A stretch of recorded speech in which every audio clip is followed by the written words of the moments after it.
दोस्तों, राजा विक्रमादित्य अक्सर रात में वेश बदलकर अपनी प्रजा के हालात जानने निकलते थे। वह अपने सच्चे प्रेम से भरे दिल के साथ सड़कों पर घूमते थे।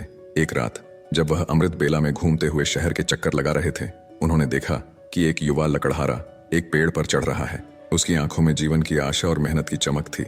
लेकिन तभी अचानक एक भयंकर भालू उस पेड़ पर चढ़ने लगा। राजा ने आश्चर्य से देखा कि भालू कैसे उस पेड़ पर चढ़ रहा है, क्योंकि यह आमतौर पर भालू की आदत नहीं होती। युवा लकड़हारे ने जब भालू को देखा तो उसकी धड़कनें तेज हो गईं। डर के मारे उसने पेड़ की शाखा छोड़ दी और सीधे धरती पर गिर पड़ा। उसकी जान चली गई। वहीं भालू ने पेड़ से नीचे उतरते ही अपनी असली पहचान बदल ली और एक खूबसूरत लड़की का रूप धारण कर लिया। राजा विक्रमादित्य दूर से यह नजारा देख रहे थे। उनका मन जिज्ञासा से भर गया। वह सोचने लगे, यह लड़की अब क्या करेगी। कुछ ही समय बाद राजा के दो सैनिक जो रात की गश्त पर थे वहां पहुंचे। संयोगवश वे असली भाई थे।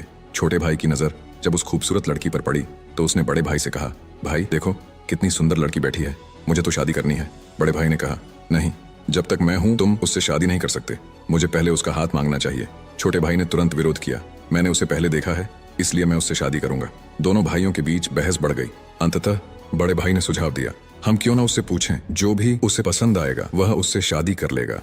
जब दोनों भाई उस खूबसूरत लड़की के पास पहुंचे, बड़े भाई ने पूछा, हे सुंदरी, तुम कौन हो और यहाँ क्या कर रही हो। लड़की ने जवाब दिया, मैं पास के गांव में रहती हूँ और अपने पति की खोज में इस जंगल में घूम रही हूँ। छोटे भाई ने पूछा, तुम्हारा पति कहाँ है, अगर तुम चाहती हो तो हम तुम्हारी मदद कर सकते हैं।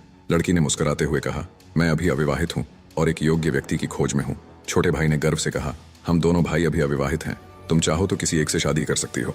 लड़की ने एक शर्त रखी, मैं उससे ही शादी करूंगी जो तुम दोनों में से सबसे बहादुर और शक्तिशाली होगा। ये सुनकर दोनों भाइयों में लड़ाई शुरू हो गई। अपनी बहादुरी साबित करने के लिए उन्होंने अपनी तलवारें निकाली और एक दूसरे को घातक चोटें पहुंचाई। अंततः दोनों भाइयों ने एक दूसरे को मार डाला और लड़की ने खौफनाक तरीके से हंसते हुए एक दिशा में चलना शुरू किया। राजा विक्रमादित्य जो दूर से यह सब देख रहे थे, एक कदम और बढ़ते हुए उस लड़की का पीछा करने लगे। लेकिन इस घटना ने उनकी सोचने की शक्ति को जकड़ लिया। सूरज की किरणें धीरे धीरे चमकने लगीं, पर राजा विक्रमादित्य अपनी भूख और प्यास को भूल चुके थे। उनकी जिज्ञासा उस रहस्यमयी लड़की के बारे में जानने की थी।